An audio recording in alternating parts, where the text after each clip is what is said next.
ഇന്ന് പതിവിലും കുറച്ചു നേരത്തെ എഴുന്നേറ്റു. ആലുവ വരെ പോകേണ്ട ഒരാവശ്യമുണ്ട്. അപ്പോൾ റെഡിയായിക്കൊണ്ടിരിക്കുകയാണ്. അങ്ങനെ രാവിലത്തെ ഫുഡൊക്കെ കഴിച്ച് വീട്ടിൽ നിന്നിറങ്ങി. പുറത്ത് നല്ല ചൂടാണ് അല്ലേ? അങ്ങനെ ആലുവ പോയി തിരികെ വരുമ്പോൾ ഉച്ചയ്ക്കത്തെ ഭക്ഷണം നെല്ലിക്കയിൽ നിന്നാകാമെന്ന് വിചാരിച്ചു. നല്ല ഒന്നാന്തരം പഴങ്കഞ്ഞി കഴിക്കണമെങ്കിൽ ഇവിടെ വരണം. തൈരും കപ്പയും മോരും ഒക്കെയായിട്ട് ഉള്ളു തണുപ്പിക്കുന്ന നല്ല സൂപ്പർ പഴങ്കഞ്ഞി. എനിക്ക് പഴങ്കഞ്ഞി ഭയങ്കര ഇഷ്ടമാണ്. നിങ്ങൾക്ക് ഇഷ്ടമാണോ? വൈകുന്നേരമായപ്പോഴേക്കും ക്യൂൻസ് വേ വരെ ഒന്ന് പോകാമെന്ന് തോന്നി.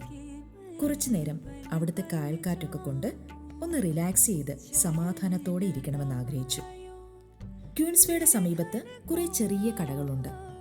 അവിടെ എനിക്ക് ഏറ്റവും ഇഷ്ടം ഈ ഉപ്പിലിട്ട സാധനങ്ങളാണ്.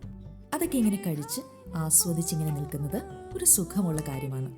അപ്പോൾ ഇന്നത്തെ ദിവസം ഇത്രയേ ഉള്ളൂ. ഇനി സന്തോഷത്തോടെയും സമാധാനത്തോടെയും വീട്ടിലേക്ക്.